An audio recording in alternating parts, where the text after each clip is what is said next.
So we're going to move around from looking at the top of the engine, and we're going to scoot over to the end of the carburetor. Now there's normally a plug on the end of this carburetor, and I just want to look inside and investigate this a little bit. You can see that we have a perfect circle around here. Air rushes in the top and goes into this tube. When it goes past, then it curves and goes towards this shiny little dot right here. Now what you're going to see is there's a little donut in the middle of this passage. That is a narrowing of the tube. In order to investigate that, let me draw you a picture.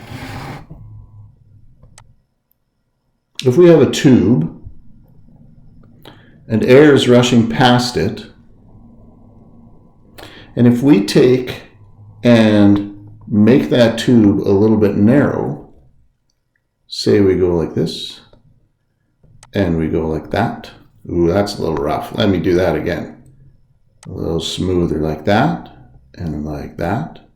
And when we narrow that tube, something happens. The velocity of the air increases.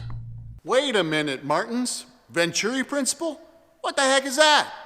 Let me help you out here. While this guy gets this garden hose figured out in this welding shop, let me explain what Venturi principle is. The Venturi principle is a narrowing of a tube to increase the velocity of whatever is flowing through it.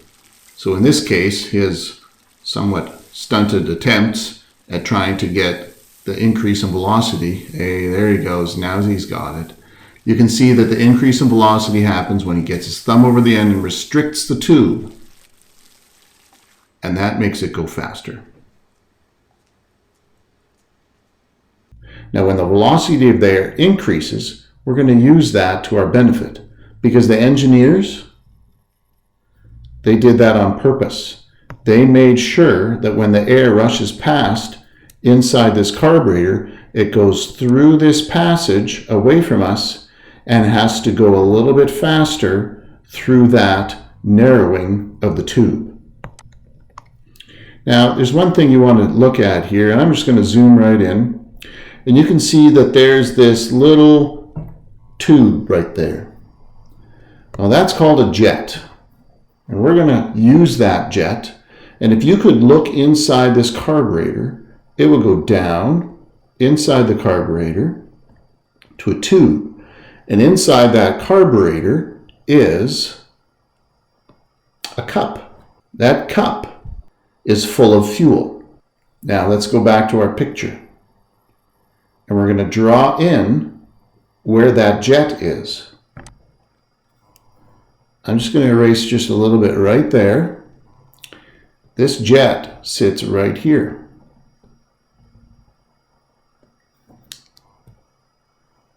And now I'm going to put this cup underneath, and that cup is full of fuel. We've got another principle that we need to learn. We know that velocity increases when there's a narrowing in the tube.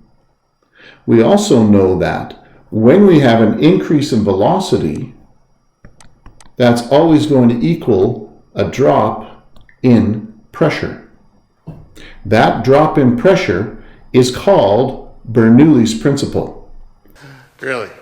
Really? You did it again. Bernoulli's principle? Like Bernoulli's principle. Who the heck is Bernoulli? Why do I care? Let me show you something. If Bernoulli's principle says that an increase of velocity equals a decrease in pressure, I should be able to take a screwdriver like that and take air and blow air past the screwdriver in this direction.